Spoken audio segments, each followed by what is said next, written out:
अस्सलाम वालेकुम। इन टोटकों ने सबकी बोलती बंद कर दी है। कपड़े धोते वक्त एक चाय का चम्मच ग्लिसरीन डालकर धोएं, कपड़े सिकुड़ेंगे नहीं। कहवा में लीमू निचोड़कर पीने से थकावट दूर हो जाती है।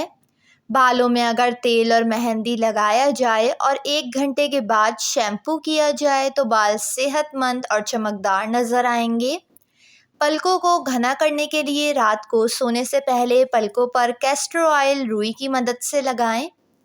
आम खाने के बाद कच्ची लस्सी यानी कि थोड़े से दूध में बहुत सारा पानी डालकर पीने से आम बहुत जल्द हज़म हो जाता है और चेहरे पे दाने नहीं निकलते। हाथ में जब भी स्याही के दाग धब्बे लग जाएं तो लीमू का रस हाथों पर रगड़ने से धब्बे दूर हो जाते हैं। कॉर्नफ्लोर दूध में मिलाकर पेस्ट बना लें और चेहरे पर लगाएं। हफ्ते में 2 बार ये अमल करने से रंग गोरा होने लगेगा और धूप से झुलसी हुई जिल्द भी ठीक हो जाएगी। जिसका पेट हद से ज़्यादा बढ़ चुका हो उसको कुकिंग ऑयल अपने अंगूठे पर लगाकर अपनी नाफ में 10 दिनों तक डालना चाहिए। चर्बी बिल्कुल साफ़ होगी। लहसुन का तेल, ऊँट की चर्बी का तेल अपने अंगूठे पर लगाकर अपनी नाफ में लगाएं। अगर पलंग या लकड़ी के फर्नीचर में खटमल आ गए हों तो इसके नीचे काफूर और अजवाइन की छोटी पोटलियां बनाकर रख दें। लीमू को किसी कांच के बर्तन के नीचे ढक कर रखा जाए तो कई दिनों तक ताज़ा रहेगा।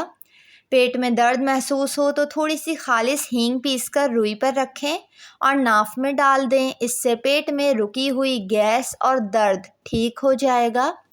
सर दर्द से एकदम छुटकारा पाने के लिए 2 लौंग 1 चम्मच चीनी के साथ पीसकर गर्म चाय में 2-3 बार फाँक लेने से फ़ायदा होगा।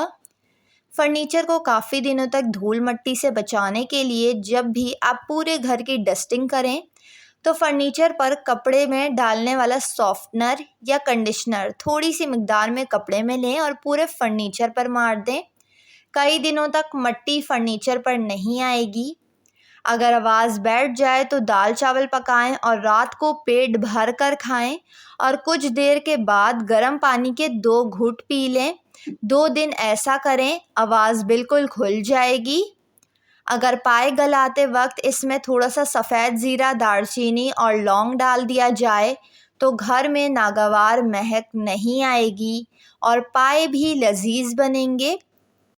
अगर शर्ट धुलने के बाद इसका कॉलर पूरी तरह साफ़ नहीं होता तो इसके लिए शर्ट धोने से पहले थोड़ा सा शैम्पू कॉलर पर लगाकर रगड़ें और फिर शर्ट धो लें। कॉलर बिल्कुल साफ़ हो जाएगा।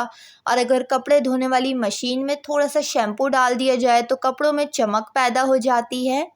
घर में परेशानी पैदा होने का सबब खड़े होकर पजामा पहनना है, घर में कचरा रखना, चौखट पर बैठना, दांतों से नाखून काटना। वीडियो को लाइक और चैनल को ज़रूर सब्सक्राइब कर लें।